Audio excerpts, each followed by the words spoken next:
പുസ്തകം 8 അധ്യായം 1. ഹേറോദേസ് പീഡനം അഴിച്ചുവിടുന്നു. ദൈവഹിതത്തിന്റെ വെളിപാടിൻ പ്രകാരം എഫേസോസിലേക്ക് മാറി താമസിക്കുന്നു.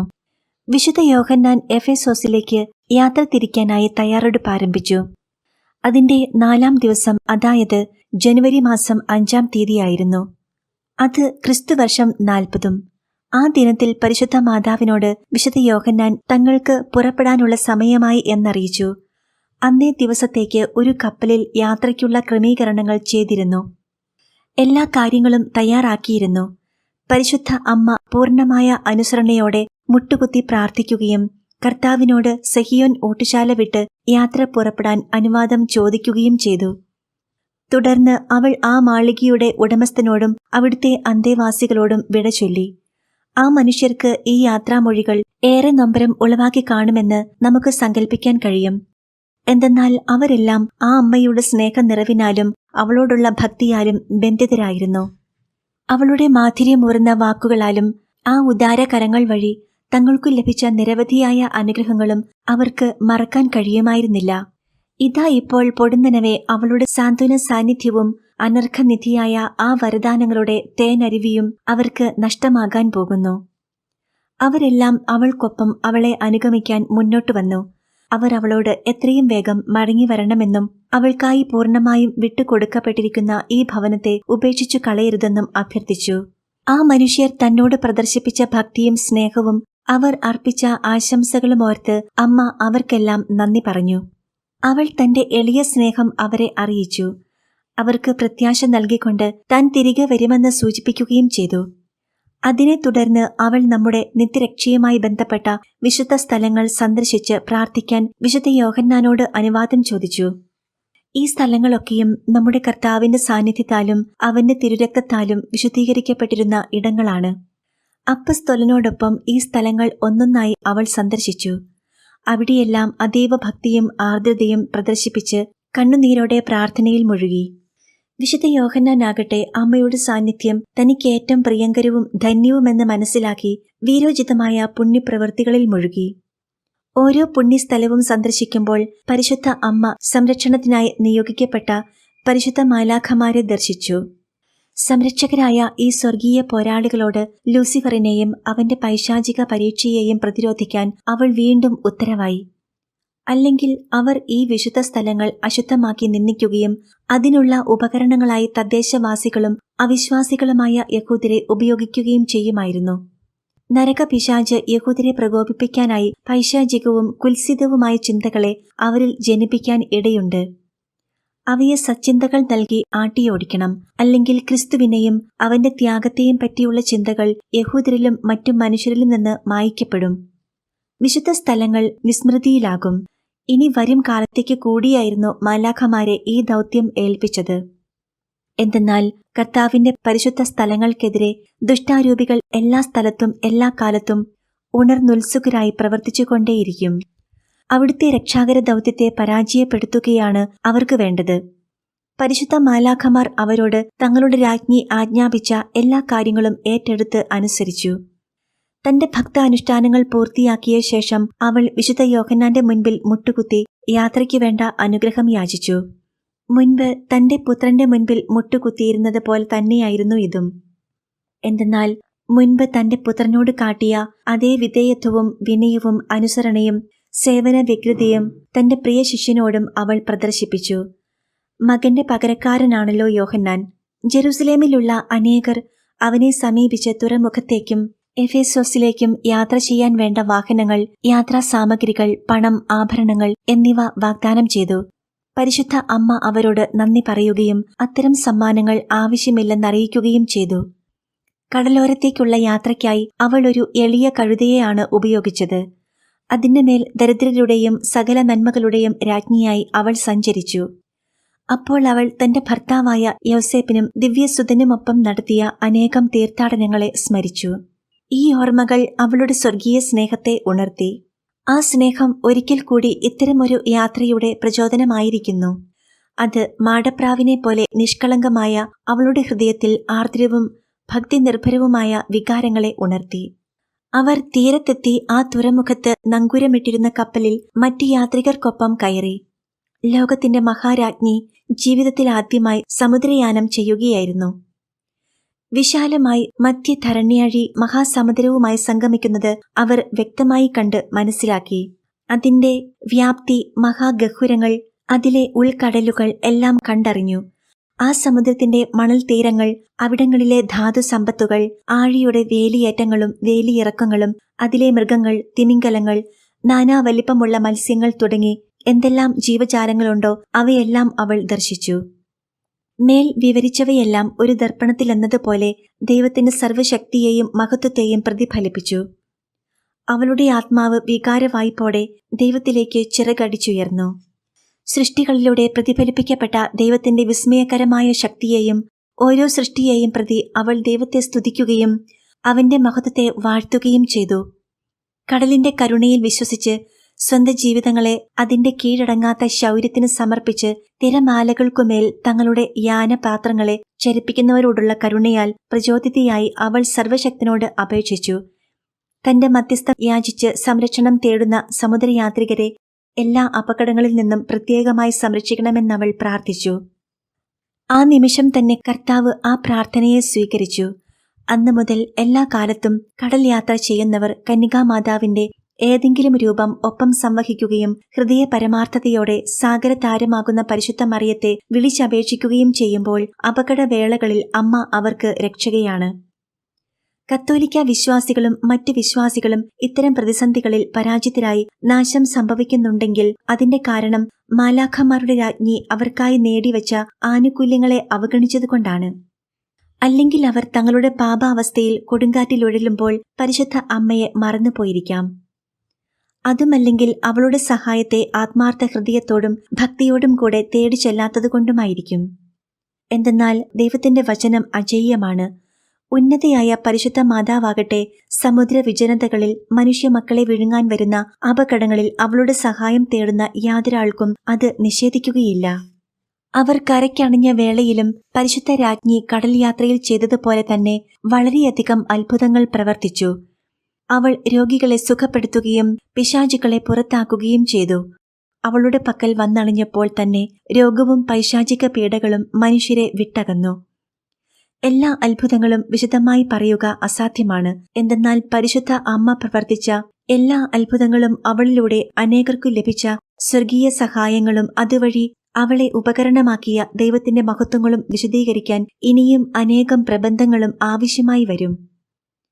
ഈ ചരിത്രത്തിന് ആവശ്യമായവയും നമ്മുടെ നാഥയായ പരിശുദ്ധ രാജ്ഞിയുടെ അത്ഭുതങ്ങളെപ്പറ്റി സാമാന്യമായ ഒരു ധാരണ പകരുന്നതുമായ ചില സംഭവങ്ങൾ മാത്രം ചുരുക്കി പറയുന്നു.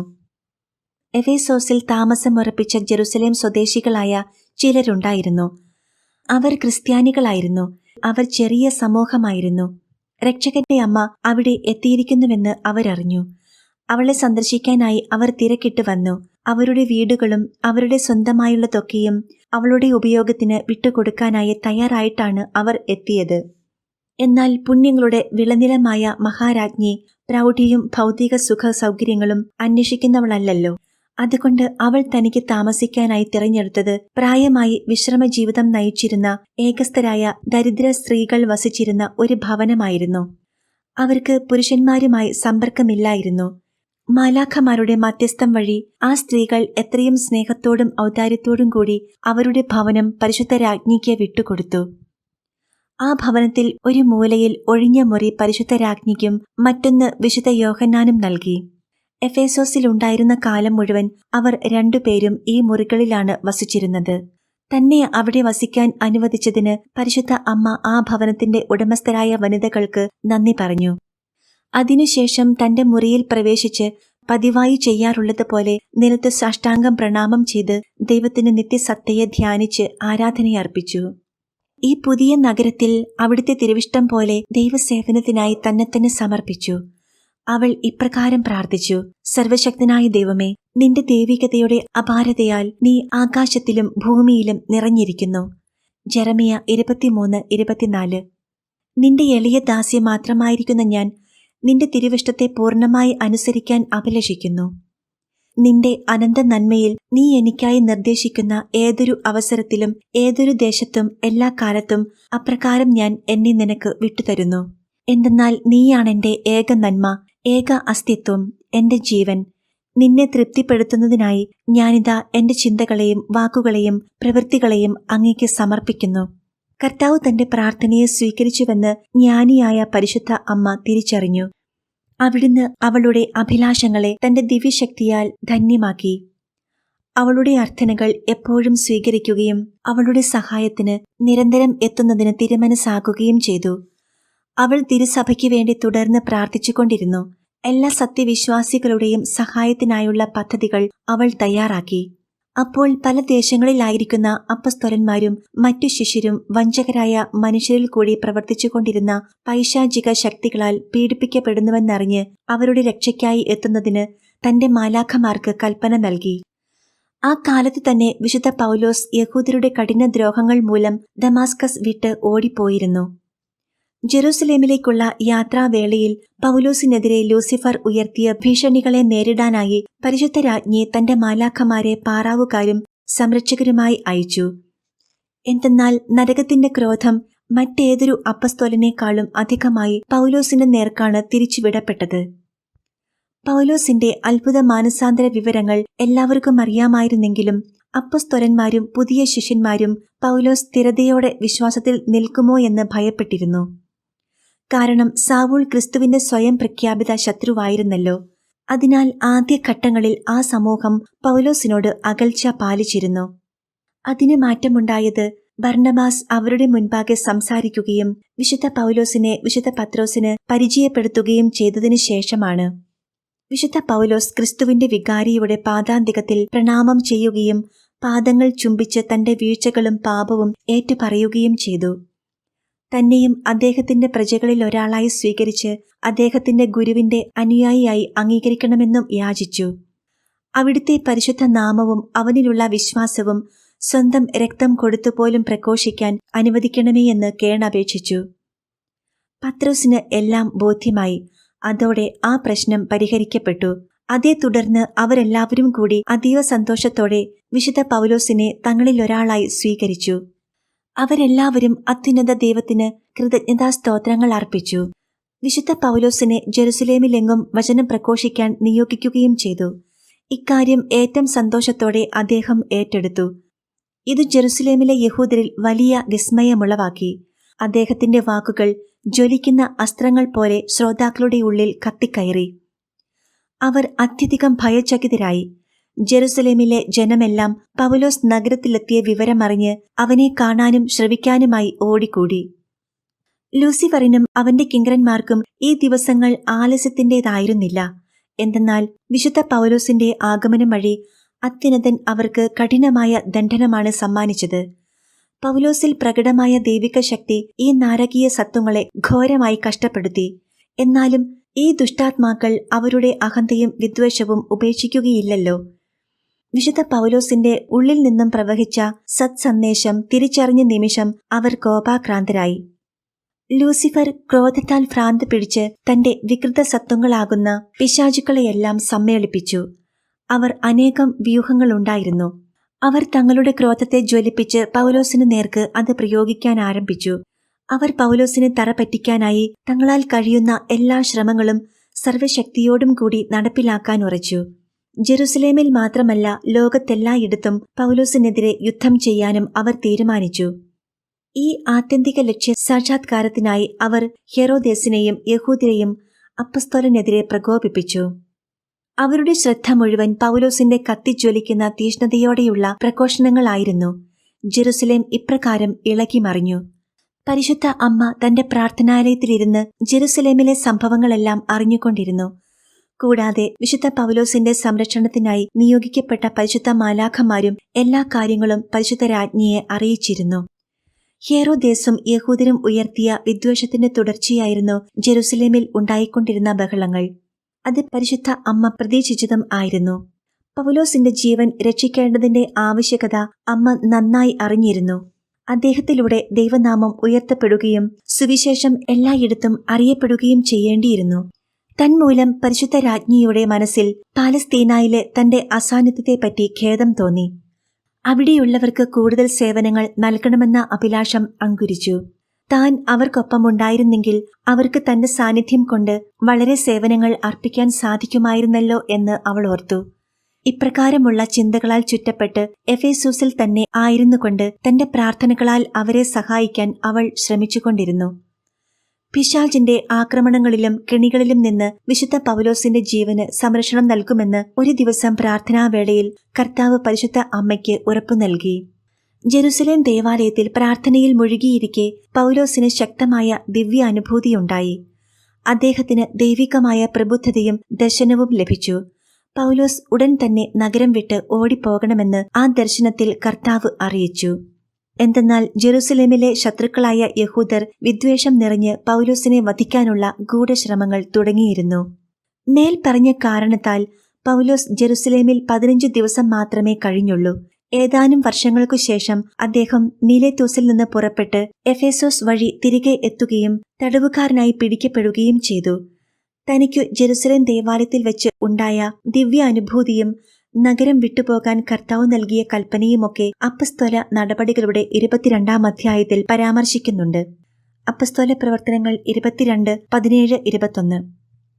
തനിക്കുണ്ടായ ഈ ദർശനത്തെയും ദൈവകൽപ്പനയെയും പറ്റി അദ്ദേഹം വിശുദ്ധ പത്രോസിനെ അറിയിച്ചു. പത്രോസ് അപ്പസ്തോല സംഘത്തിന്റെ തലവനാണല്ലോ.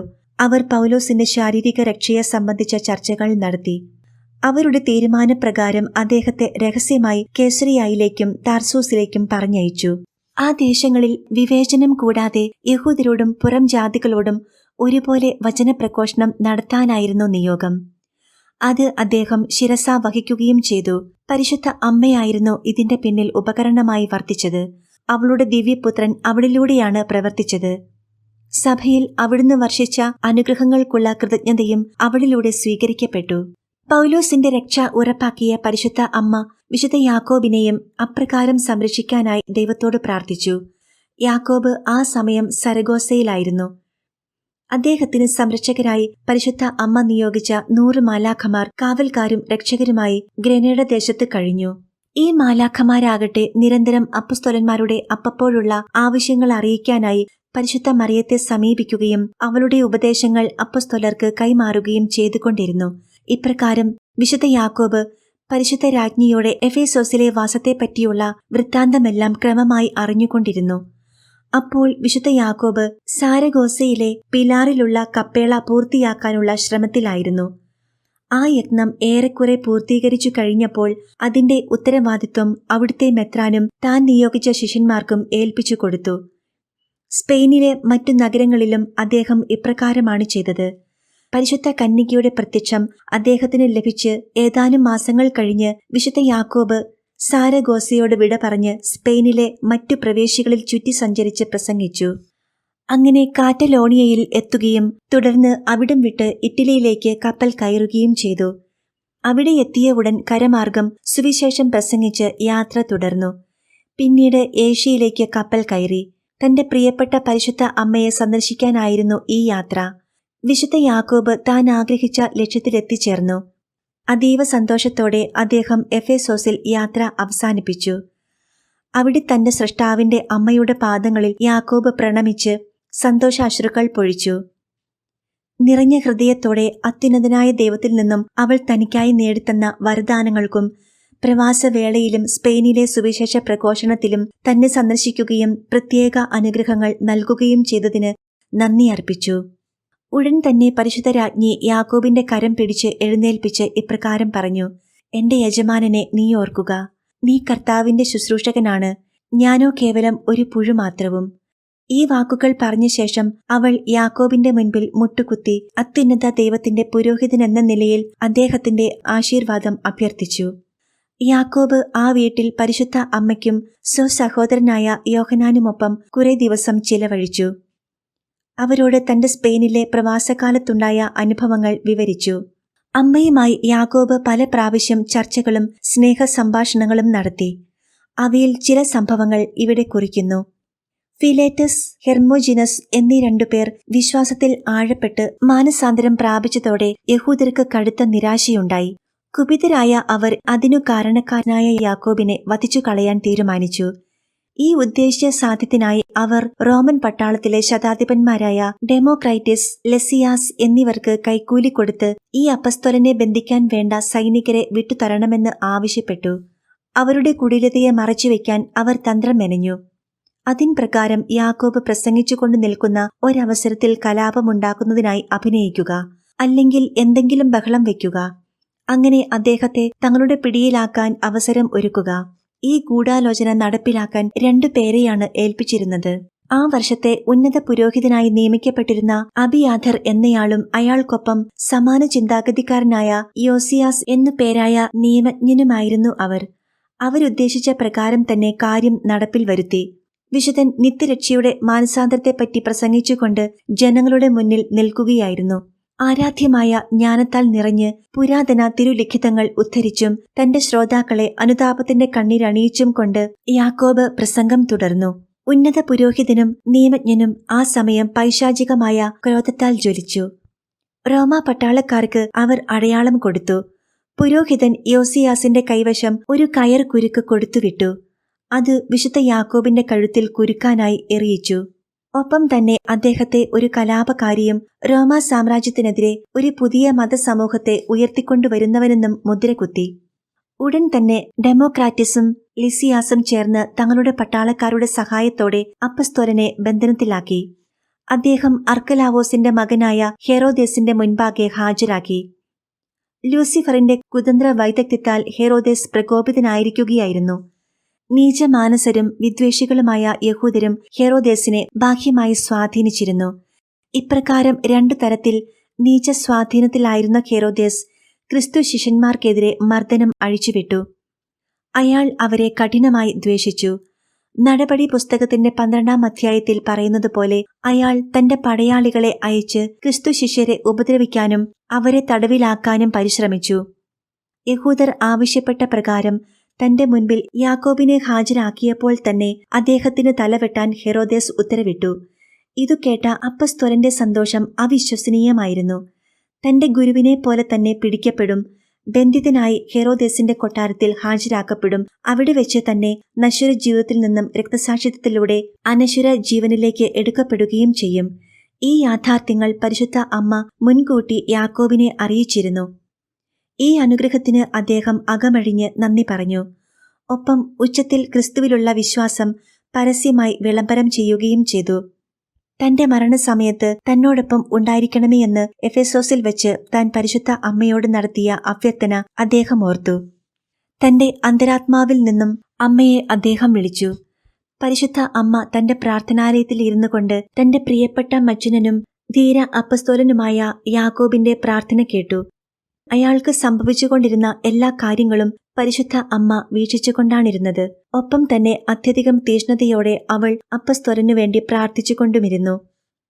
തന്റെ പ്രാർത്ഥനയുടെ ആ സമയത്ത് അനേകവൃന്ദം മാലാഖമാരുടെ വിവിധ ശ്രേണികൾ സ്വർഗത്തിൽ നിന്നും ഭൂമിയിലേക്ക് അവരോഹണം ചെയ്യുന്നത് അയാൾ ദർശിച്ചു. അവരിൽ ഒരു വൃന്ദം ജെറുസലേമിൽ തന്റെ വാസസ്ഥലത്തേക്ക് ആനയിക്കപ്പെടുന്ന അപ്പസ്തോലനോടൊപ്പം സഞ്ചരിച്ചു. മറ്റൊരു വലിയ വൃന്ദം പരിശുദ്ധ രാജ്ഞിയുടെ എഫേസോസിലെ ഭവനത്തിലെത്തി അവളെ സേവിച്ചു. അവരിൽ ഒരു തേജോമയൻ മറിയത്തെ സംബോധന ചെയ്തുകൊണ്ട് ഇപ്രകാരം പറഞ്ഞു: ഞങ്ങളുടെ നാഥയും സ്വർഗത്തിന്റെ രാജ്ഞിയുമായവളെ, ഏറ്റം അത്യുന്നതനായ ദൈവമിതാ, നീ ഉടൻ ജെറുസലേമിലേക്ക് പുറപ്പെടാൻ ആഗ്രഹിക്കുന്നു. അവിടെ ഇതാ അങ്ങയുടെ ഉത്തമദാസനായ യാക്കോബ് മരണത്തെ നേരിടുന്നു. നീ അവന്റെ തുണയായിരിക്കുകയും അവന്റെ ആഗ്രഹങ്ങളെയെല്ലാം നിവർത്തിച്ചു കൊടുക്കുകയും ചെയ്യുക. ഈ ആജ്ഞയെ അനുകൂലമായി കരുതി മറിയം ആഹ്ലാദ പുരസരം ശിരസാ വഹിച്ചു. അവൾ അത്യുന്നതനെ സ്തുതിച്ചു. തന്നിൽ പ്രത്യാശ അർപ്പിക്കുന്നവരെയും അവിടുത്തെ കരുണയിൽ അഭയം തേടി സ്വജീവൻ ഏൽപ്പിച്ചു കൊടുക്കുന്നവരെയും അവൾ പുകഴ്ത്തി പറഞ്ഞു. ഈ സമയം അപ്പസ്തോലൻ കൊലക്കളത്തിലേക്ക് നയിക്കപ്പെടുകയായിരുന്നു. താൻ പോകുന്ന പാതയിൽ അദ്ദേഹം അനേകം രോഗികളെ സുഖപ്പെടുത്തുകയും പിശാചുക്കളെ പുറത്താക്കുകയും അവശരെ ആശ്വസിപ്പിക്കുകയും ചെയ്തു. അനേകർ അവിടെ തടിച്ചുകൂടിയിരുന്നു. എന്തെന്നാൽ ഹെറോദേസ് വിശുദ്ധ യാക്കോബിനെ വധിക്കാൻ പോകുന്ന വിവരം നഗരം മുഴുവൻ അറിഞ്ഞിരുന്നു. അതുമൂലം അനേകം അശരണരും രോഗികളുമായ മനുഷ്യർ അവന്റെ ശുശ്രൂഷകൾ സ്വീകരിക്കാനും ഉപദേശങ്ങൾ കേൾക്കാനുമായി വഴിയിൽ കാത്തുനിന്നു. തന്നോട് അപേക്ഷിച്ചവർക്കെല്ലാം അപ്പസ്തോലൻ സൗഖ്യം നൽകി. ഈ സമയം പരിശുദ്ധ മാലാഖമാർ സ്വർഗീയ രാജ്ഞിയെ തേജോമയമായ മേഘസിംഹാസനത്തിലേറ്റി ജെറുസലേമിന്റെ മരണരംഗത്തേക്ക് ആനയിച്ചു. വിശുദ്ധനായ അപ്പസ്തോലൻ സ്വന്തം ജീവനെ അത്യുന്നത ദൈവത്തിന് സമർപ്പിച്ചുകൊണ്ട് മുട്ടിന്മേൽ വീണ് പ്രാർത്ഥിച്ചു. കണ്ണുകൾ ഉയർത്തി നോക്കുമ്പോൾ അദ്ദേഹം കണ്ടത് തന്റെ തൊട്ടടുത്ത് സ്വർഗീയ രാജ്ഞി ഭൂമിയിൽ നിന്നുയർന്ന് സിംഹാസനത്തിൽ ആരൂഢയായി തന്നെ വീക്ഷിക്കുന്നതാണ്. അപ്പസ്തോലൻ അമ്മയെ സ്മരിച്ച നിമിഷം തന്നെയായിരുന്നു അത്. പരിശുദ്ധ അമ്മ സ്വർഗീയ ഭൂഷണങ്ങളാൽ അലംകൃതിയായി ജ്വലിക്കുന്ന സൗന്ദര്യത്തോടെ അനേകായിരം മാലാഖമാരാൽ പരിസേവിതയായി വിളങ്ങി. ഈ അതിമനോഹരമായ കാഴ്ച കണ്ട് യാക്കോബിന്റെ ആത്മാവിൽ അതിയായ ആഹ്ലാദം നിറഞ്ഞു. ഹൃദയത്തിൽ ദൈവസ്നേഹത്തിന്റെ അനുഭൂതികൾ അയവിറക്കി. പരിശുദ്ധ മറിയത്തെ ദൈവത്തിന്റെ അമ്മയായും സകല സൃഷ്ടികളുടെയും യജമാനത്തിയായും ഉറക്കെ പ്രഖ്യാപിക്കാൻ അവൻ വെമ്പൽ കൊണ്ടു. അവിടെ സന്നിഹിതരായിരുന്ന തേജോമയരായ മാലാഖമാരിൽ ഒരു പ്രമുഖൻ ഇപ്രകാരം പറഞ്ഞുകൊണ്ട് അദ്ദേഹത്തെ തടഞ്ഞു. ഞങ്ങളുടെ സ്രഷ്ടാവിന്റെ ദാസനായ യാക്കോബേ, നിന്റെ ഉള്ളിൽ തിങ്ങി നിറയുന്ന വികാരങ്ങളെ നിയന്ത്രിക്കുക. ഈ കൂടിയിരിക്കുന്ന ശത്രുക്കളായ യഹൂദരുടെ സാന്നിധ്യത്തിൽ ഇപ്പോൾ നീ അനുഭവിക്കുന്ന നമ്മുടെ രാജ്ഞിയുടെ സഹായവും സാന്നിധ്യവും വിളംബരം ചെയ്യേണ്ടതില്ല. എന്തെന്നാൽ അവർക്ക് അതറിയാനുള്ള കഴിവോ അർഹതയോ ഇല്ല. അവർ അതു കേട്ടാൽ ഹൃദയം കൂടുതൽ കഠിനമാക്കും. അപ്പസ്തോലൻ ഈ ഉപദേശങ്ങൾ സ്വീകരിക്കുകയും സ്വയം നിയന്ത്രിച്ച് ശബ്ദമുയർത്താതെ തന്റെ അധരങ്ങൾ ചലിപ്പിച്ച് സ്വർഗീയ രാജ്ഞിയോട് ഇപ്രകാരം സംസാരിച്ചു. എന്റെ കർത്താവായ യേശുക്രിസ്തുവിന്റെ മാതാവേ, എന്റെ യജമാനത്തി, എന്റെ കാവൽക്കാരി, ദുഃഖിതരുടെ ആശ്വാസമേ, ദരിദ്രരുടെ സങ്കേതമേ, ഇതാ ഈ മണിക്കൂറിൽ എനിക്കേറ്റം ആവശ്യമായിരിക്കുന്ന അനുഗ്രഹങ്ങളെ എന്റെ മേൽ ചൊരിയൂ. എന്റെ പേർക്കായി നിന്റെ തിരുപുത്രന് എന്റെ ജീവനെ ബലിയായി അർപ്പിക്കൂ.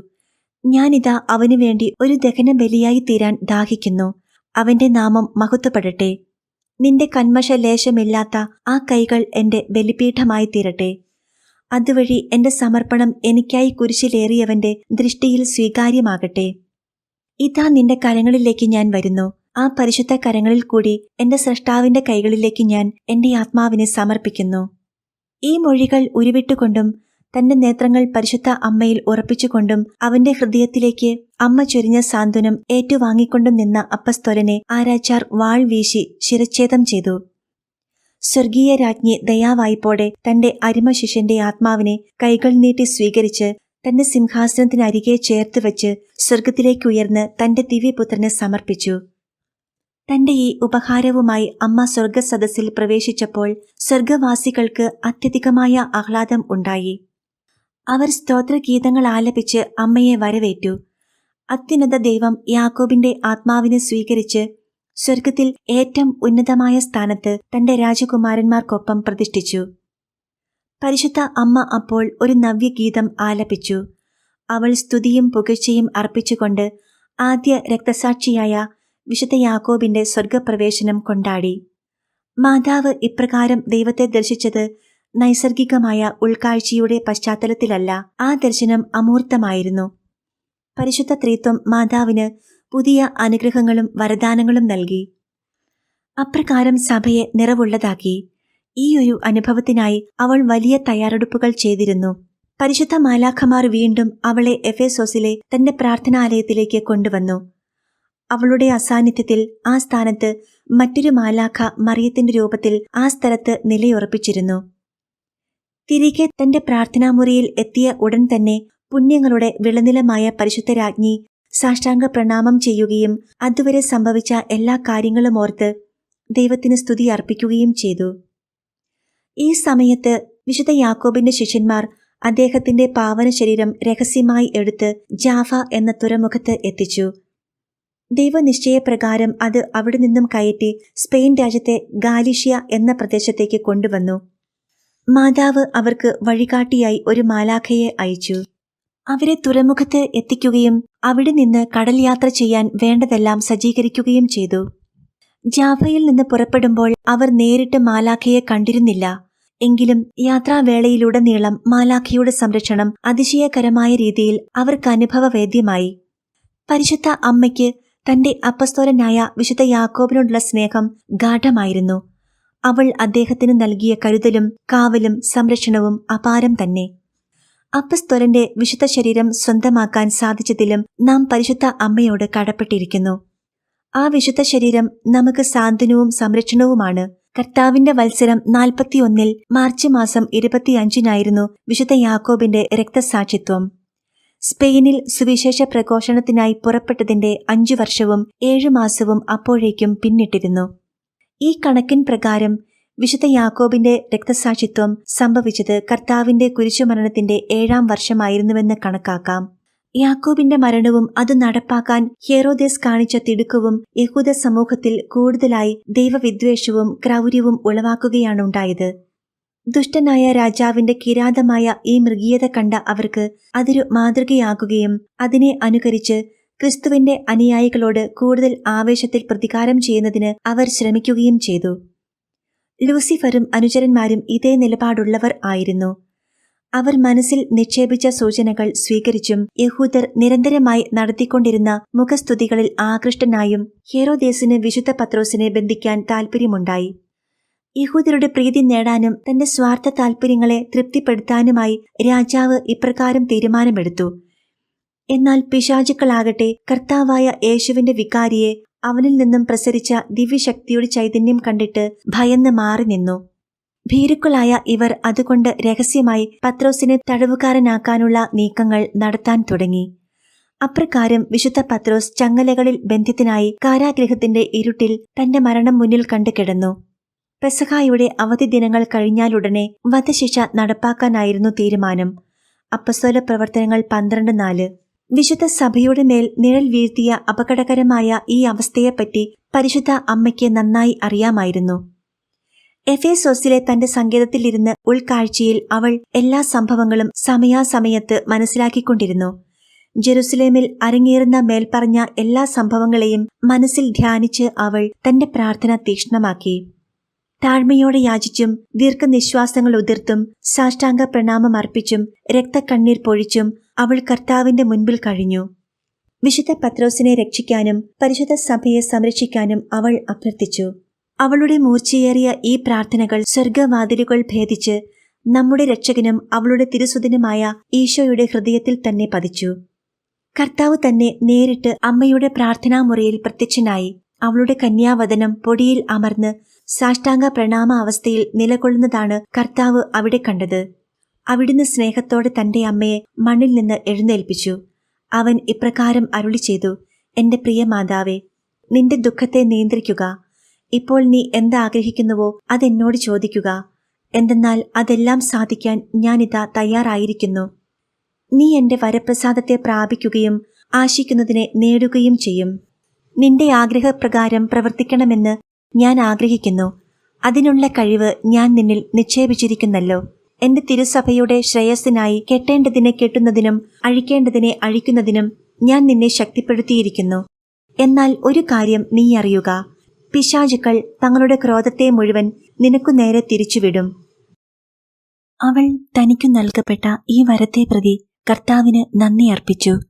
കർത്താവിനു വേണ്ടി അവിടുത്തെ വിശ്വസ്തരെ സംരക്ഷിക്കാനുള്ള യുദ്ധങ്ങൾ ഏറ്റെടുത്തുകൊണ്ട് ഇപ്രകാരം പറഞ്ഞു: അത്യുന്നതനായ എന്റെ കർത്താവേ, എന്റെ ആത്മാവിന്റെ നല്ല ശരണവും ജീവനുമായവനെ, ഇതാ നിന്റെ വിശ്വസ്തദാസി നിന്റെ രക്തത്താലും ജീവനാലും രക്ഷിക്കപ്പെട്ട ആത്മാക്കൾക്കു വേണ്ടി അടരാടാൻ സന്നദ്ധയായിരിക്കുന്നു. ഞാൻ വെറും പൊടിയാകുന്നു, എങ്കിലും നീ അനന്തശക്തനും സർവജ്ഞാനീയമാണെന്ന് ഞാൻ അറിയുന്നു.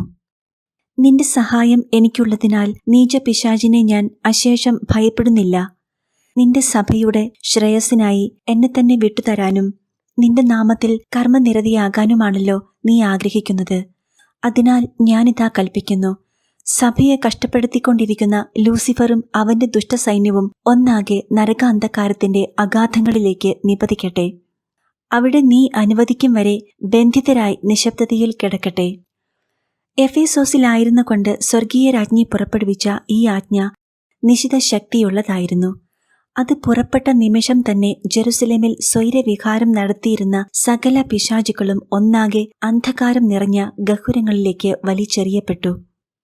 പരിശുദ്ധ മറിയത്തിലൂടെ ദൈവം പ്രയോഗിച്ച തന്റെ ശക്തിയെ പ്രതിരോധിക്കാൻ പൈശാചിക വർഗത്തിന് ഒരിക്കലും സാധിക്കുമായിരുന്നില്ല.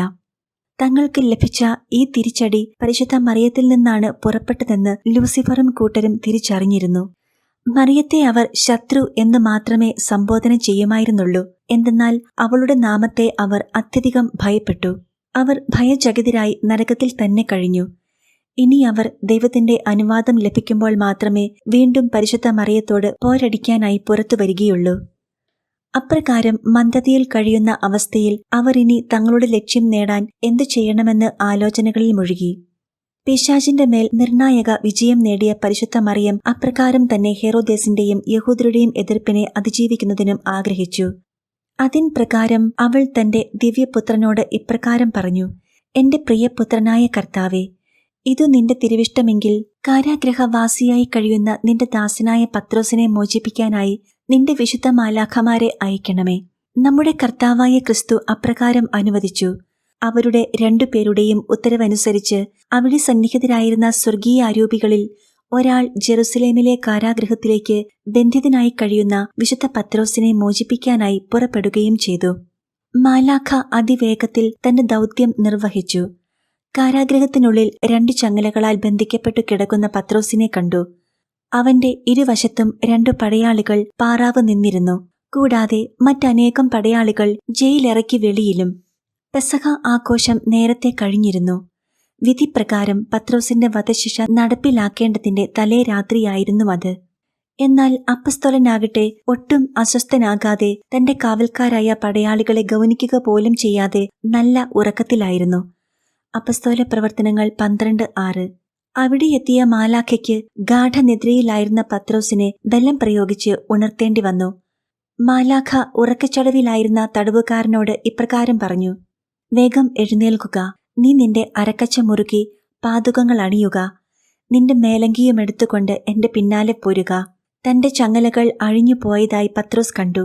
എന്താണ് സംഭവിക്കുന്നതെന്ന് അറിയാതെയും ഈ ദർശനം എന്താണ് തനിക്കു തരുന്ന സന്ദേശമെന്ന് തിരിച്ചറിയാതെയും പത്രോസ് മാലാഖയെ പിന്തുടർന്നു.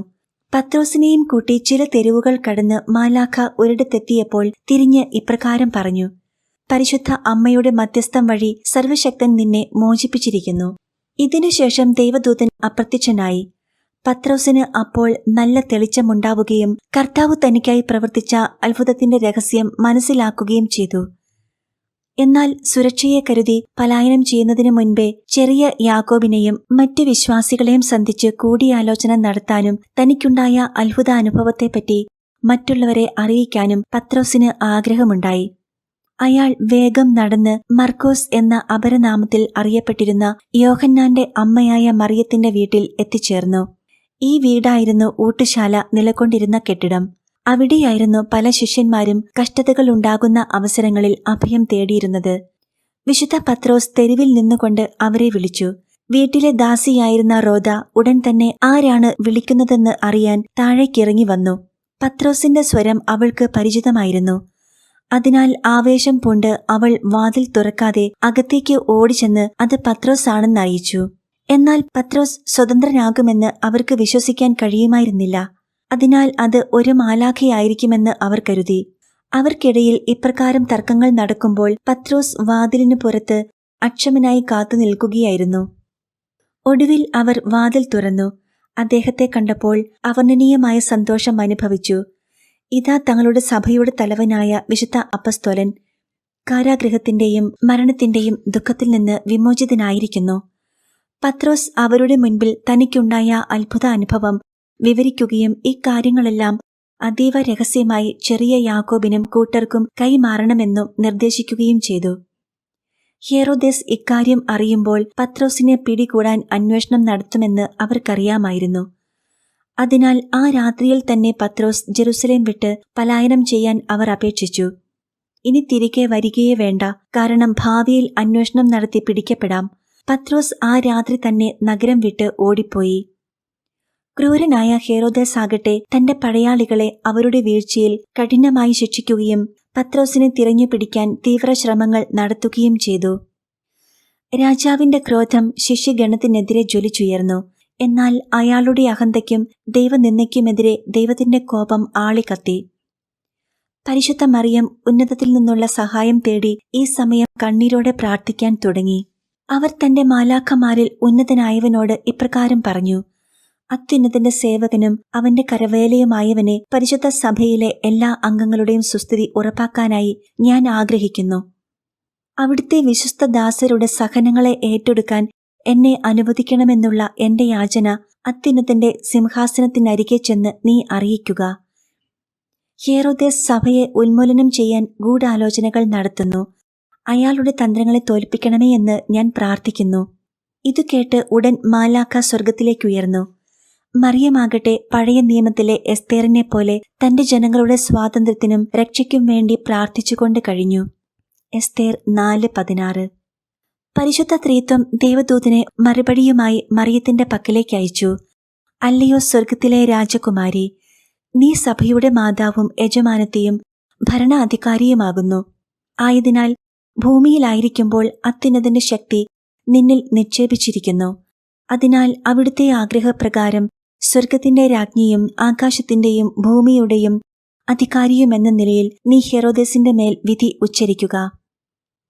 പരിശുദ്ധ കന്യക ഈ മറുപടി കേട്ട് തന്റെ താഴ്മ നിമിത്തം അസ്വസ്ഥയായി.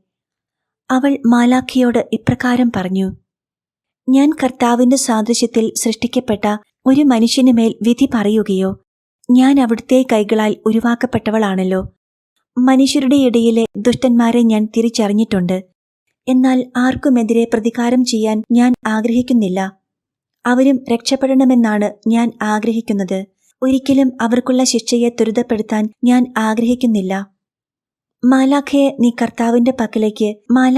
നീ കർത്താവിന്റെ പക്കലേക്ക് തിരികെ പോകുക. അവിടുത്തോട് പറയുക: എന്റെ മേലധികാരിയുടെ അനുവാദം ആരെയും വിധിക്കാൻ എനിക്ക് അവകാശമില്ല. തന്നെയുമല്ല, ഹെറോദേസിനെ രക്ഷയുടെ മാർഗത്തിൽ കൊണ്ടുവരാൻ പറ്റുമെങ്കിൽ, അയാളുടെ ആത്മാവ് നഷ്ടമാകാതിരിക്കാൻ ദൈവം തിരുമനസ്സാകുമെങ്കിൽ ഈ ലോകത്തിലുള്ള ഏതു ദുരിതവും ഏറ്റെടുക്കാൻ ഞാൻ ഒരുക്കമാണ്. മാലാഖ ഈ സന്ദേശവുമായി ദൈവ തിരുമുൻപിലേക്ക് തിരികെ പോയി. സ്വർഗീയ രാജ്ഞിയുടെ സന്ദേശം പരിശുദ്ധ ത്രിത്വത്തിനു മുൻപാകെ ഉണർത്തിച്ചു.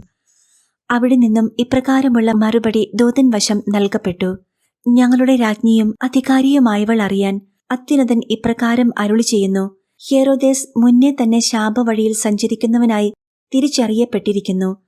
അയാൾ തനിക്കു നൽകപ്പെടുന്ന സഹായങ്ങൾ സ്വീകരിക്കുന്നവനല്ല, രക്ഷാകര പ്രവർത്തനത്തിന്റെ ഫലങ്ങൾ തിരസ്കരിക്കുന്നവനുമാണ്. വിശുദ്ധ ആത്മാക്കളുടെ ആവശ്യവും ഇല്ല. അതിനാൽ തന്നെ അയാളെ പ്രതിയുള്ള നിന്റെ മധ്യസ്ഥതയും അയാൾ അവഗണിക്കും. മൂന്നാമതൊരിക്കൽ കൂടി പരിശുദ്ധ മറിയം സ്വർഗീയ രാജകുമാരനെ മറ്റൊരു സന്ദേശവും നൽകി ദൈവത്തിന്റെ അരികിലേക്ക് അയച്ചു. അതിപ്രകാരമായിരുന്നു: സഭയെ മർദ്ദിക്കുന്നതിൽ നിന്ന് തടയുന്നതിനായി ഹെറോദേസ് മരിക്കണം എന്നതാണ് ദൈവഹിതമെങ്കിൽ നീ എനിക്കു വേണ്ടി ദൈവത്തോട് ഇപ്രകാരം അറിയിക്കുക: അവിടുന്ന് എത്ര കരുണാപൂർവമാണ് ഈ എളിയ ദാസിയെ ആദത്തിന്റെ മക്കൾക്ക് അഭയസ്ഥാനവും അവർക്ക് മധ്യസ്ഥയും പാപികൾക്ക് സങ്കേതവുമായി നിശ്ചയിച്ചിരിക്കുന്നത്. അവിടെ രക്ഷ തേടി വരുന്നവരെല്ലാം എന്റെ ദിവ്യപുത്രന്റെ നാമത്തിൽ പാപമോചനം നേടി സന്തുഷ്ടരാകും. അത് അവിടുത്തെ കൃപയാകുന്നു. അപ്രകാരം മനുഷ്യജീവികൾക്ക് ഞാൻ സ്നേഹം പകരുന്ന അമ്മയാണെങ്കിൽ, അവന്റെ കൈകളാൽ നിർമ്മിതരായവരും തിരുരക്തത്താൽ വീണ്ടെടുക്കപ്പെട്ടവരുമായവർക്കെതിരെ എങ്ങനെ കാർക്കശ്യമുള്ള വിധികർത്താവാകാൻ എനിക്കു കഴിയും? നീതിവിധി നടപ്പാക്കാനുള്ള ദൗത്യം എനിക്കൊരിക്കലും നൽകപ്പെട്ടിട്ടില്ലല്ലോ. കരുണയിലേക്ക് ചാഞ്ഞതാണ് എന്റെ ഹൃദയം. അതെപ്പോഴും അങ്ങനെ തന്നെ. ഇതാ ഇപ്പോൾ ആ ഹൃദയം സ്നേഹവും കർക്കശനീതിയുടെ നിലപാടും തമ്മിലുള്ള സംഘർഷഭൂമിയായി പരിണമിച്ചിരിക്കുന്നു. ദൈവദൂതനായ നീ എന്റെ ഈ വ്യാകുലത്തെ കർത്താവിന്റെ മുൻപിൽ അവതരിപ്പിക്കുക. ഹെറോദേസ് അവിടുത്തെ ശപിക്കാതെ മരിക്കണമെന്ന് അവിടുന്ന് തിരഹിതമാകുന്നുണ്ടോ എന്ന് അറിയുക. മൂന്നാം തവണയും പരിശുദ്ധ ദൂതൻ ത്രിത്വസന്നിധിയിലേക്ക് തിടുക്കത്തിൽ പോയി. പരിശുദ്ധ ത്രിത്വം അതിയായ സന്തോഷത്തോടും ശാന്തതയോടും കൂടി തന്റെ പങ്കാളിയുടെ കരുണാർദ്ര സ്നേഹത്തിന്റെ വാക്കുകൾ ശ്രവിച്ചു. തിരികെ വന്ന ദൂതൻ സ്നേഹാർദ്രയായ രാജ്ഞിയോട് ഇപ്രകാരം അറിയിച്ചു: ഞങ്ങളുടെ രാജ്ഞി, ഞങ്ങളുടെ സ്രഷ്ടാവിന്റെ അമ്മേ, എന്റെ യജമാനത്തി, മഹത്വത്തിന്റെ രാജാവ് ഇപ്രകാരം പറയുന്നു: നിന്റെ കരുണ നിന്റെ മധ്യസ്ഥം തേടുന്ന മക്കൾക്കു മാത്രം നൽകപ്പെടുന്നതാകുന്നു, അല്ലാതെ ഹെറോദേസിനെ പോലെ അതിനെ വെറുക്കുന്നവർക്കുള്ളതല്ല. നീ സഭയുടെ രാജ്ഞിയാകുന്നു. ആയതിനാൽ അവളുടെ എല്ലാ ശക്തിയും നിന്നിൽ നിക്ഷിപ്തമാണ്. അതിനെ അവസരോചിതമായി ഉപയോഗിക്കാൻ നിനക്കധികാരമുണ്ട്. ഹെറോദേസ് മരിക്കണം. അവന്റെ മരണം നിന്റെ വിധിയാലും കൽപ്പനയാലും ആയിരിക്കണം. അപ്പോൾ പരിശുദ്ധ മറിയം ഇപ്രകാരം പറഞ്ഞു: കർത്താവ് നീതിമാനാകുന്നു. അവന്റെ വിധികൾ ന്യായവുമത്രേ. ഹെരോദേസിന്റെ ആത്മാവിനെ രക്ഷിക്കാൻ പലതവണ മരണം വരിക്കാൻ പോലും ഞാൻ ഒരുക്കമാണ്. അയാൾ സ്വാഭീഷ്ടപ്രകാരം കരുണയെ തിരസ്കരിക്കുകയും നാശത്തിന്റെ വഴി തിരഞ്ഞെടുത്ത് ശാപം ഏൽക്കുകയും ചെയ്യാതിരുന്നെങ്കിൽ. എന്തെന്നാൽ അവനും അത്യുന്നതന്റെ കരങ്ങളാൽ സൃഷ്ടിക്കപ്പെട്ടവനും അവിടുത്തെ ഛായയിലും സാദൃശ്യത്തിലും ജനിക്കപ്പെട്ടവനുമാകുന്നുവല്ലോ. ഉൽപ്പത്തി 1:27. അവൻ കുഞ്ഞാടിന്റെ രക്തത്താൽ രക്ഷിക്കപ്പെട്ടവനാകുന്നു. ലോകത്തിന്റെ പാപങ്ങൾ നീക്കിക്കളഞ്ഞ കുഞ്ഞാടിന്റെ രക്തം. എന്നാൽ അയാൾ കഠിനഹൃദയനും ദൈവവിദ്വേഷിയുമായിരിക്കയാൽ ഈ പരിഗണനകളെ ഞാൻ മാറ്റിമറിക്കുന്നു. അയാൾ നിത്യപിതാവിനെ ദ്രോഹിക്കുകയും അവിടുത്തെ നിത്യസൗഹൃദം തിരസ്കരിക്കുകയും ചെയ്തിരിക്കുന്നു. അതിനാൽ ദൈവത്തിന്റെ പരിപൂർണതയുള്ള നീതിവിധി അനുസരിച്ച് അയാൾ മരണത്തിലേക്ക് പോകുന്നു. ഇപ്പോൾ അയാൾ പദ്ധതിയിട്ടിരിക്കുന്ന ദുഷ്ടതകൾ നടപ്പിലാകുകയില്ല. പരിശുദ്ധ അമ്മ തന്റെ മാലാഖയെ കേസറിയായിൽ ഹെരോദേസിന്റെ വാസസ്ഥലത്തേക്ക് അയച്ചു. ദൈവനീതിയുടെ നടത്തിപ്പുകാരൻ എന്ന നിലയിൽ കാലവിളംബമില്ലാതെ ഈ ദൗത്യം നിർവഹിക്കുന്നതിന് മാലാഖ പോയി. ലൂക്കാ സുവിശേഷകൻ പറയുന്നത് പോലെ കർത്താവിന്റെ മാലാഖ ഹെരോദേസിനെ പ്രഹരിക്കുകയും അയാൾ പുഴുക്കൾക്ക് ഭക്ഷണമാകുകയും ചെയ്തു. വിഷാദം ബാധിച്ച് അയാൾ ശാരീരികമായും നിത്യമായ മരണത്തിന് കീഴടങ്ങി. മാലാഖയുടെ പ്രഹരം ആന്തരികമായിരുന്നു. അതിൽ നിന്ന് ഉയർക്കൊണ്ടതായിരുന്നു അയാളുടെ ശാരീരിക ജീർണത. അങ്ങനെ അയാൾ പുഴുക്കൾക്ക് ഭക്ഷണമായി. ഇതേ ഗ്രന്ഥത്തിൽ നിന്ന് മറ്റൊരു വിവരം കൂടി നാം അറിയുന്നു. യാക്കോബിന് ശിരച്ഛേദവും വിശുദ്ധ പത്രോസിന്റെ പലായനവും കഴിഞ്ഞ ശേഷം ഹെരോദേസ് കേസറിയായിലേക്ക് പോയി. സീദോനിലും ടൈറിലുമുള്ള ജനങ്ങളുമായി നിലനിന്നിരുന്ന ചില തർക്കങ്ങൾ പറഞ്ഞു തീർക്കുകയായിരുന്നു ലക്ഷ്യം. ഏതാനും ദിവസങ്ങൾക്കുള്ളിൽ തന്നെ അയാൾ തന്റെ രാജകീയ വസ്ത്രങ്ങൾ അണിഞ്ഞ് സിംഹാസനത്തിലിരുന്നു. വലിയ നാട്യങ്ങളോടെ അതീവ വാചാലത പ്രകടിപ്പിച്ച് അയാൾ ജനങ്ങളെ സംബോധന ചെയ്തു. ജനങ്ങളാകട്ടെ അയാളെ മുഖസ്തുതികൾ കൊണ്ട് പൊതിഞ്ഞു. അയാൾ ഒരു വിജിഗീഷുവും ദൈവവുമാണെന്ന് വിളിച്ചു പറഞ്ഞു. നിഗളത്താൽ അന്ധനായ ഈ വിഡ്ഢി ഇതെല്ലാം കേട്ട് അത്യധികം സന്തുഷ്ടനായി. അയാൾ ദൈവത്തിനു നൽകേണ്ട ആദരം നൽകാതിരുന്നതിനാലും അവിടുത്തെ സ്ഥാനം തന്റേതാക്കാൻ ശ്രമിച്ചതിനാലും ദൈവത്തിന്റെ മാലാഖ അയാളുടെ മേൽ കൈവച്ചു. ഈ വലിയ കുറ്റത്തോടൊപ്പം തന്നെ മറ്റനേകം കുറ്റങ്ങൾക്കും അയാൾക്ക് ഉത്തിരിപ്പു കടമുണ്ടായിരുന്നു. അപ്പസ്തോലന്മാരെ പീഡിപ്പിച്ചതും രക്ഷകനായ കർത്താവിനെ തന്റെ സദസ്സിൽ കൊണ്ടുവന്ന് പരിഹസിച്ചതും ലൂക്ക 23:11, സ്നാപക യോഹന്നാനെ വധിച്ചതും തന്റെ സഹോദര ഭാര്യയായ ഹെരോദ്യയുമായി വ്യഭിചാരത്തിൽ ഏർപ്പെട്ടതും തുടങ്ങി അനേകം തിന്മകൾ അതിലുൾപ്പെടുന്നു. തന്റെ ദൗത്യം നിർവഹിച്ച ഉടൻ തന്നെ മാലാഖ എഫേസോസിലേക്ക് മടങ്ങി. തന്റെ കൃത്യനിർവഹണത്തെ സംബന്ധിച്ച കാര്യങ്ങൾ അറിയിച്ചു. കരുണാമയിയായ അമ്മ ഇപ്രകാരം ഒരു ആത്മാവിനെ നഷ്ടപ്പെട്ടതിൽ പരിതപിച്ചു. അതേസമയം അവൾ കർത്താവിന്റെ നീതിയെ ആദരിക്കുകയും ഈ പ്രവൃത്തിയിലൂടെ പരിശുദ്ധ സഭയ്ക്ക് ലഭ്യമാകുന്ന നന്മകളെ പ്രകീർത്തിക്കുകയും ചെയ്തു. ദൈവവചനത്തിന്റെ ബലത്താൽ സഭ ശക്തി പ്രാപിച്ചു വളർന്നുവെന്ന് സുവിശേഷകൻ പറയുന്നു. അപ്പസ്തോല പ്രവർത്തനങ്ങൾ 12:24. വിശുദ്ധ യോഹന്നാന്റെ ജ്ഞാനശക്തി കെരൂബുകളുടേതുപോലെ നിറവുള്ളതായിരുന്നു. അവന്റെ ഹൃദയത്തിൽ ആളിക്കത്തിയ ദൈവസ്നേഹമോ സെറാഫുകൾക്ക് സമം. കൂടാതെ അവനോടൊപ്പം മാതാവും ഗുരുനാഥയും ജ്ഞാനറാണിയും വരപ്രസാദപൂരിതയുമായി മറിയവും. മേൽ വിവരിച്ച അതുല്യവും അനർഘവുമായ അനുഗ്രഹങ്ങൾ കൊണ്ട് ഈ സുവിശേഷകന് എഫേസോസിൽ മാത്രമല്ല അതിന് സമീപമുള്ള ഏഷ്യയുടെ പ്രവിശ്യകളിലും യൂറോപ്പിന്റെ അതിർത്തി പ്രദേശങ്ങളിലുമെല്ലാം വരപ്രസാദ നിയമത്തിന്റെ അടിത്തറ പാകാൻ കഴിഞ്ഞു. അപ്പസ്തോലൻ എഫേസോസിൽ എത്തിയ ഉടൻ തന്നെ ആ നഗരത്തിൽ സുവിശേഷം പ്രഘോഷിച്ചു. അദ്ദേഹം മാനസാന്തരപ്പെടുത്തിയവരെ രക്ഷകനായ ക്രിസ്തുവിന്റെ നാമത്തിൽ മാമോദിസ നൽകി സഭയിലേക്ക് സ്വീകരിക്കുകയും സ്ഥിരീകരിക്കുകയും ചെയ്തു. ആ ദേശത്തെ പുറജാതികൾ അന്നുവരെ കണ്ടിട്ടില്ലാത്ത അടയാളങ്ങളും അത്ഭുതങ്ങളും ദർശിച്ചു. അക്കാലത്ത് ആ പ്രദേശങ്ങളിൽ നിലനിന്നിരുന്ന ഗ്രീക്ക് പാഠശാലകളിൽ അനേകം പണ്ഡിതരെയും തത്വചിന്തകരെയും കാണാമായിരുന്നു. അവരുടെ ജ്ഞാനം പല കുറവുകളും അബദ്ധങ്ങളും നിറഞ്ഞവയായിരുന്നെങ്കിലും അവയെ മാനുഷിക വിജ്ഞാനമായി കണക്കാക്കിയിരുന്നു. വിശുദ്ധ അപ്പസ്തോലൻ അവർക്ക് യഥാർത്ഥ ജ്ഞാനം നൽകി. തന്റെ കീഴിൽ വേദജ്ഞാനാർത്ഥികളായി വന്നവരെ അദ്ദേഹം പരിശുദ്ധ മറിയത്തിന്റെ പക്കലേക്ക് അയച്ചു. അവൾ അവരെ പഠിപ്പിച്ചു. അവൾക്ക് ഓരോരുത്തരുടെയും ഹൃദയങ്ങളെ വായിക്കാമായിരുന്നു. അതുകൊണ്ട് അവരുടെ ഹൃദയങ്ങളോട് സംവദിക്കാൻ കഴിഞ്ഞു. അവരുടെ ഉള്ളിൽ അവൾ സ്വർഗീയ പ്രകാശം നിറച്ചു. നിർഭാഗ്യരായ മനുഷ്യരെ സഹായിക്കാനായി അത്ഭുതങ്ങളും അസാധാരണ കൃത്യങ്ങളും അവർ ചെയ്തു. പിശാചുകളിൽ നിന്ന് മോചനം നൽകി, ദരിദ്രർക്ക് ആശ്വാസമേകി, രോഗികളായി ആതുരാലയങ്ങളിൽ കഴിഞ്ഞവർക്ക് നേരിട്ട് ചെന്ന് ശുശ്രൂഷകൾ ചെയ്തു. ഏറ്റവും ദരിദ്രരും ഉപേക്ഷിക്കപ്പെട്ടവരുമായവർക്ക് നൽകാനായി തന്റെ ഭവനത്തിൽ ധാരാളം വസ്ത്രങ്ങൾ സംഭരിച്ചു വച്ചിരുന്നു. മരണാസന്നരായ മനുഷ്യരുടെ പക്കൽ അവൾ ഓടിയണഞ്ഞു. അവരെ തട്ടിയെടുക്കാനായി എത്തിയ ദുഷ്ടാത്മാക്കളെ അകറ്റി തന്റെ സ്രഷ്ടാവിന്റെ കൈകളിൽ ഏൽപ്പിച്ചു. നിത്യജീവന്റെയും സത്യത്തിന്റെയും പാതയിലേക്ക് അവൾ അനേകരെ ആനയിച്ചു. ഈ ലക്ഷ്യം മുൻനിർത്തി അവൾ പ്രവർത്തിച്ച അത്ഭുതങ്ങളും എണ്ണിയെടുക്കാവുന്നതല്ല. അവ എഴുതാൻ തുടങ്ങിയാൽ അനേകം ഗ്രന്ഥങ്ങൾ വേണ്ടിവരും. എന്തെന്നാൽ അവളുടെ ജീവിതത്തിൽ കർത്താവിന്റെ സ്വന്തമായ ആത്മാക്കളെ നേടിയെടുക്കാത്ത ഒരു ദിവസം പോലും ഉണ്ടായിരുന്നില്ല. സ്വർഗീയ രാജ്ഞിയുടെ വചസ്സുകൾ. എല്ലാ മനുഷ്യരും സ്വർഗസ്ഥനായ പിതാവിന്റെ മക്കളാകുന്നു. മത്തായി 23:9. അതിനാൽ തന്റെ സഹോദരങ്ങളെ ശുശ്രൂഷിക്കാൻ താന്താങ്ങളുടെ അവസ്ഥയ്ക്ക് അനുയോജ്യമായ രീതിയിൽ എല്ലാവരും കടപ്പെട്ടിരിക്കുന്നു.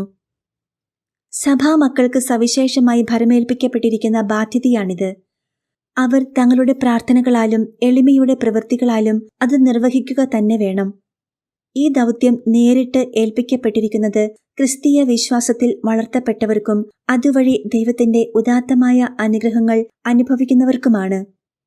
ഭൂമിയിൽ ക്രിസ്തുവിന്റെ നിയമം നൽകപ്പെട്ടവരും ഭൗതികമായ അനേകം സമ്പത്തിനാൽ ധന്യരാക്കപ്പെട്ടവരുമായ വിശ്വാസികൾ ഈ വരങ്ങളെ മാംസത്തിന്റെ ഭോഗേച്ഛകൾക്കും ഭൗതിക സന്തോഷങ്ങൾക്കും വേണ്ടി സമർപ്പിക്കുമ്പോൾ അവർ വളരെ കഠിനമായി ശിക്ഷിക്കപ്പെടുക തന്നെ ചെയ്യും.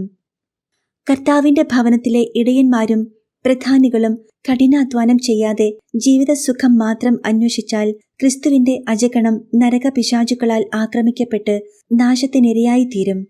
ആ വിനയ്ക്ക് അവർ കഠിനമായി ശിക്ഷിക്കപ്പെടുകയും ചെയ്യും. എന്റെ മകളെ, നീ ഓർക്കുക, ദുഷ്ടരായ ശുശ്രൂഷകർ കാരണം ക്രൈസ്തവ സമൂഹം എത്ര ദയനീയമായ അവസ്ഥയിലേക്കാണ് നിപതിച്ചിരിക്കുന്നത്. ദൈവം അവർക്ക് ഭരമേൽപ്പിച്ച ജനങ്ങളാണെന്ന് ഓർക്കുക. നീതിമാനായ വിധിയാളന്റെ സിംഹാസനത്തിന് മുൻപാകെ ഇവർക്ക് ഒഴിവു കഴിവില്ല. കത്തോലിക്ക സഭയുടെ നിത്യസത്യങ്ങൾ അവർക്ക് സത്യം കാട്ടിക്കൊടുക്കുന്നുണ്ട്. തന്മൂലം അവരുടെ മനസ്സാക്ഷി അവരോട് ഉറക്കെ പ്രതിഷേധിക്കുന്നു.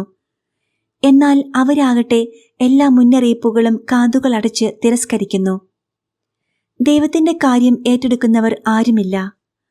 അവിടുത്തെ സമ്പത്താകുന്ന മനുഷ്യാത്മാക്കൾ വളർച്ച മുരടിച്ചും എണ്ണം വർദ്ധിക്കാതെയുമിരിക്കുന്നു. എല്ലാവരും സ്വാർത്ഥ താൽപര്യങ്ങൾ മാത്രം അന്വേഷിക്കുന്നു. ഓരോരുത്തരും അവനവന്റെ പൈശാചിക തന്ത്രങ്ങൾ അവരവരുടെ ജീവിതാവസ്ഥയ്ക്കനുസരിച്ച് മെനഞ്ഞുകൊണ്ടിരിക്കുന്നു. സത്യം മായ്ക്കപ്പെടുന്നു. മുഖസ്തുതികൾ ഉയർന്നു മുഴങ്ങുന്നു. ആർത്തി കയറൂരി വിട്ടിരിക്കുന്നു. ക്രിസ്തുവിന്റെ രക്തം ചവിട്ടി മെതിക്കപ്പെടുന്നു. നിത്യരക്ഷയുടെ ഫലങ്ങൾ പുച്ഛത്തിനിരയാകുന്നു.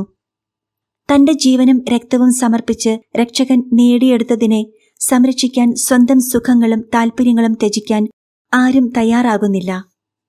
ദൈവത്തിന്റെ സ്നേഹിതർ പോലും തിന്മയുടെ സ്വാധീനത്തിനിരയാകുന്നു. അവർ തങ്ങളുടെ ഉപവിയും ദൈവത്വവുമായ സ്വാതന്ത്ര്യങ്ങളും വേണ്ടവണ്ണം ഉപയോഗപ്പെടുത്തുന്നില്ല. അവരിൽ മിക്കവരും തങ്ങളുടെ ഭീരുത്വം മൂലം നിരുത്സാഹികളാകുന്നു. അവർ താന്താങ്ങൾക്കു വേണ്ടി മാത്രം പ്രവർത്തിക്കുന്നു. മറ്റ് ആത്മാക്കൾക്കായി യാതൊന്നും ചെയ്യുന്നില്ല. ആയതിനാൽ മകളെ, നീ മനസ്സിലാക്കുക. സഭയെ എന്റെ ദിവ്യപുത്രൻ സ്ഥാപിച്ച് സ്വന്തം രക്തത്താൽ നനച്ച് വളം ചെയ്ത് വളർത്തി. ആ യുഗത്തിനു ശേഷം വീണ്ടും അതുപോലെ സങ്കടകരമായ സമയം വന്നു ചേർന്നിരിക്കുന്നു. തന്റെ വിശുദ്ധ പ്രവാചകരിലൂടെ കർത്താവ് തന്നെയും ഇപ്രകാരം വിലപിക്കുന്നതോർക്കുക. വിട്ടിൽ ശേഷിപ്പിച്ചത് വെട്ടുക്കിളി തിന്നു, വെട്ടുക്കിളി ശേഷിപ്പിച്ചത് പച്ചക്കുതിര തിന്നു, പച്ചക്കുതിര ശേഷിപ്പിച്ചത് കമ്പിളിപ്പുഴു തിന്നു. ജോയേൽ 1:4. തന്റെ മുന്തിരിത്തോപ്പിൽ നിന്നും അല്പം ഫലമെങ്കിലും ശേഖരിക്കുന്നതിനായി ഇതാ കർത്താവ് കാലാപെറുക്കുന്നവനെ പോലെ ഉണങ്ങിപ്പോകാത്തതോ പിശാചുക്കൾ തട്ടിക്കൊണ്ടു പോകാത്തതോ ആയവ തേടി ഇറങ്ങുന്നു. അപ്പോൾ നീ എന്നോട് പറയൂ, മകളെ, എന്റെ ദിവ്യപുത്രനോടും എന്നോടും നിനക്ക് ആത്മാർത്ഥമാം സ്നേഹമുണ്ടെങ്കിൽ അവൻ തന്റെ രക്തത്താലും എന്റെ രക്തക്കണ്ണീരിനാലും നേടിയ ആത്മാക്കൾ നഷ്ടപ്പെടുന്നത് എത്രയോ സങ്കടമാണ്. ഈ യുഗത്തിലും എനിക്കത് ചെയ്യാൻ കഴിയുമെങ്കിൽ സഭയുടെ മേൽ പതിക്കാനിരിക്കുന്ന വിപത്തുകളെ ഓർത്ത് പുതിയ ഒരു കരുണാവായ്പോടെ ഞാൻ കണ്ണീർ പൊഴിക്കും. എന്നാൽ ഇപ്പോൾ അത് സാധ്യമല്ലല്ലോ. അത് നീ ചെയ്യണമെന്ന് ഞാൻ ആഗ്രഹിക്കുന്നു. സഭയ്ക്കു വേണ്ടി നീ നിന്റെ സുഖങ്ങളെ ത്യജിച്ച് ഈ വലിയ വിപത്തിന്റെ ഘട്ടത്തിൽ ജാഗ്രതയുള്ളവരാകുക. കഠിന താപത്തോടെ കണ്ണീർ പൊഴിക്കുക. ആ സങ്കടത്തിന്റെ സത്ഫലങ്ങളെ നഷ്ടപ്പെടുത്താതിരിക്കുക. അത് അഗാധമായ ഒന്നാകട്ടെ. അപ്രകാരം മറ്റൊന്നിലും സമാശ്വാസം തേടാതെ സങ്കടങ്ങളെ ഏറ്റെടുത്ത് നീ ഏറ്റവും സ്നേഹിക്കുന്ന കർത്താവിനെ പ്രതി സഹിക്കുക. ഹേരോദേസിന്റെ ആത്മനാശത്തെ തടയാനായി ഞാൻ ചെയ്തതെന്തെന്ന് ഓർക്കുക. എന്റെ മധ്യസ്ഥം തേടുന്നവരെ രക്ഷിക്കാനായി ഞാൻ അനുഷ്ഠിച്ചതും സ്മരിക്കുക. ദൈവിക ദർശനത്തിന്റെ പാരമ്യതയിൽ എന്റെ ആശ്രിതർക്കു വേണ്ടി ഞാൻ ഇടതടവില്ലാതെ പ്രാർത്ഥിക്കുന്നു. എന്റെ ദിവ്യപുത്രൻ നിനക്ക് അയച്ചു തരുന്ന കഷ്ടപ്പാടുകൾ സന്തോഷത്തോടെ സഹിക്കുക. നീ നിന്റെ സഹോദരരെ സഹായിക്കുക. അവർക്ക് ക്രിസ്തുവിനെ നേടിക്കൊടുക്കുന്നതിൽ നിന്നും ഒരിക്കലും പിന്തിരിയരുത്. ആദത്തിന്റെ സന്തതികൾ അവന്റെ മേൽ ഏൽപ്പിക്കുന്ന ദ്രോഹങ്ങൾക്ക് പരിഹാരമാകട്ടെ നിന്റെ ക്ലേശങ്ങളും സങ്കടങ്ങളും. ഒരു മാലാഖയുടെ വിശുദ്ധി നീ ആർജിക്കണം. കർത്താവിന്റെ യുദ്ധങ്ങൾ ഏറ്റെടുക്കുക. എന്റെ പുത്രന്റെ നാമത്തിലും എന്റെ നാമത്തിലും അവന്റെ ശത്രുക്കളുടെ തല തകർക്കുക. അവരുടെ അഹന്തയെ കീഴ്പ്പെടുത്തി നരകത്തിൽ തള്ളുക. ഇങ്ങനെ ചെയ്യാൻ കർത്താവിന്റെ ദാസരോട് ആവശ്യപ്പെടുക. അവരും അവരുടെ ആത്മശക്തിയാൽ സജീവ വിശ്വാസത്തിലുറച്ചവരെ സംരക്ഷിക്കുകയും കർത്താവിന് മഹത്വമണയ്ക്കുകയും ചെയ്യട്ടെ. എന്തെന്നാൽ അതുവഴി അവർ ശത്രുവിനെ തോൽപ്പിച്ചോടിക്കുകയും ദിവ്യശക്തിയാൽ അടിച്ചമർത്തുകയും ചെയ്യും.